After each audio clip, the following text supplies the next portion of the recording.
नमस्कार मित्रांनो, DMER Maharashtra academy YouTube चॅनलमध्ये तुम्हा सर्वांचं खूप खूप स्वागत आहे. आज आपण DHS भरती 2023 बद्दल एक अत्यंत महत्त्वाची आणि लेटेस्ट अपडेट पाहणार आहोत. प्रतीक्षा याद्यांचं नक्की काय झालंय, कोणत्या याद्या लागल्या आहेत आणि पुढे काय होणार आहे या सगळ्याबद्दल आपण सविस्तर बोलणार आहोत. चला तर मग सुरू करूया. तर सगळ्यात पहिली आणि मोठी बातमी ही आहे की सरकारनं 2023च्या भरती प्रक्रियेसाठी मुदतवाढ दिलेली आहे. आणि याचा थेट अर्थ असा आहे की ज्या जागा अजूनही रिकाम्या आहेत त्या आता प्रतीक्षा यादीतून भरल्या जाणार आहेत. ही खरंच एक चांगली संधी आहे. मग साहजिकच आपल्या सगळ्यांच्या मनात एक प्रश्न येतो की ठीक आहे, पण मग नक्की कोणत्या पदांच्या आणि कोणत्या विभागांच्या प्रतीक्षा याद्या प्रसिद्ध झाल्या आहेत?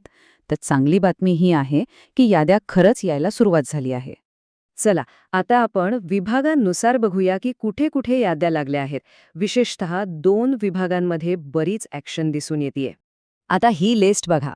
यात तुम्हाला स्पष्टपणे दिसेल की नाशिक आणि कोल्हापूर या 2 विभागांमध्ये तर बऱ्याच पदांसाठी वेटिंग लिस्ट लागल्या आहेत. नाशिकमध्ये एक्स-रे असिस्टंट पासून ते स्टाफ नर्स पर्यंत अनेक पदांचा समावेश आहे. आणि कोल्हापूरमध्येही स्टाफ नर्स, वॉर्डन अशा पदांच्या याद्या आलेल्या आहेत. यांच्यासोबतच अमरावती, अकोला, पुणे यांसारख्या इतर काही विभागांमध्येही काही ठराविक पदांसाठी याद्या प्रसिद्ध झाल्या आहेत. हे तर झालं ज्या याद्या प्रसिद्ध झाल्या आहेत त्याबद्दल. पण मग ज्या विभागांची नावं या यादीत नाहीत त्यांचं काय?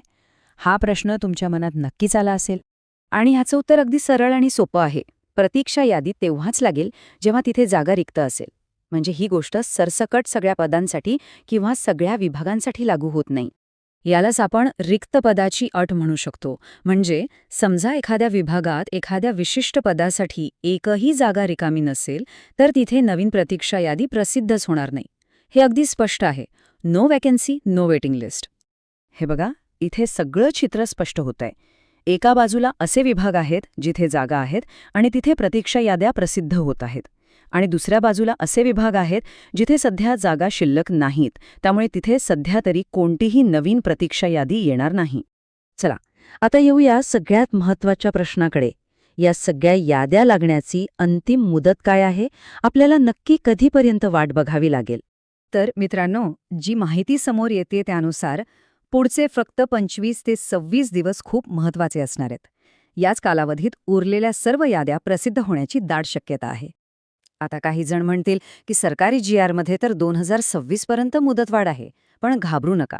ते एक अधिकृत डॉक्युमेंट आहे, पण प्रत्यक्षात ही संपूर्ण प्रक्रिया पुढच्या साधारण 1 महिन्याच्या आतच पूर्ण होईल अशी अपेक्षा आहे.